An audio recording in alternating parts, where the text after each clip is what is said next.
তো গাইস আজকে আমাদের শহরে চলে এসেছে এই ল্যাম্বরগিনিটা। আর আজকে এই ল্যাম্বরগিনিটা এই ট্রেনটা দিয়ে অন্য শহরে যাবে। তো গাইস কিছুক্ষণ আগে আমাকে আমার বস বলল ওই ল্যাম্বরগিনিটা যদি চুরি করতে পারি তাহলে আমাকে অনেক টাকা দিবে। তো চলো ল্যাম্বরগিনিটা চুরি করা যাক।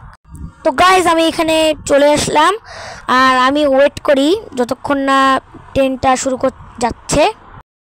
আর কিছুক্ষণের মধ্যে কিন্তু ট্রেনটা চলা শুরু হয়ে যায়।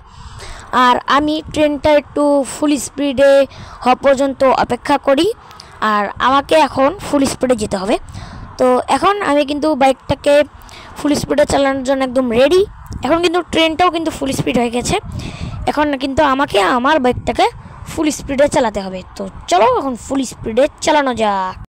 আর কিছুক্ষণের মধ্যে আমি ট্রেনের খুব সামনে চলে আসি। আর আমি ট্রেনের কিছুক্ষণ সামনে যাই কিন্তু খুব জোরে ব্রেকটা মারবো যাতে ট্রেনটা থেমে যায় আমার গাড়ির সঙ্গে লেগে, আমার মোটরসাইকেলের সঙ্গে লেগে। কিন্তু গাইস এ কি হলো?